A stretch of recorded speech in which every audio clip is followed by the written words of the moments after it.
سورۃ توبہ کی آیت نمبر 128، دیکھو تم لوگوں کے پاس ایک رسول آیا ہے جو خود تم ہی میں سے ہے، تمہارا نقصان میں پڑنا اس پر شاک گزرتا ہے۔ تم لوگوں سے مراد آپ صلی اللہ علیہ وسلم کی بعثت سے لے کر روز آخرت تک جتنے انسان اس زمین پر آئیں گے ان سب کے لیے اللہ کے نبی صلی اللہ علیہ وسلم کی بعثت عام ہے، لہٰذا قرآن کریم کے الفاظ میں عموم پایا جاتا ہے کہ دیکھو تم لوگوں کے پاس ایک رسول آیا ہے جو خود تم ہی میں سے ہے،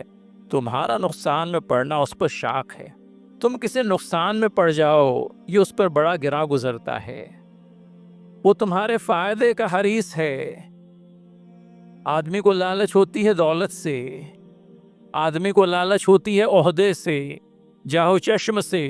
اللہ کے نبی صلی اللہ علیہ وسلم کو حرص اس بات کی ہے کہ دنیا کا کوئی بھی انسان نقصان میں نہ پڑ جائے۔ آج کہیں ہمارے غیر مسلم بھائی کو اس بات سے یوں کہہ لیجئے کہ حرص و طمع واقع ہو گئی ہے کہ اللہ کے نبی صلی اللہ علیہ وسلم مسلمانوں کو حاصل ہے اور ہمیں حاصل نہیں۔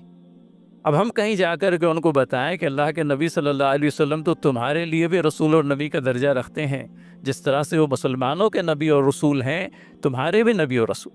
اب یہ معرفت اور پہچان تم کو عنایت ہو جائے تو اس جہان فانی میں بھی تمہارے لیے خیر و فلاح اور آخرت میں بھی تمہارے لیے فوز و فلاح کا باعث ہو جائے گی۔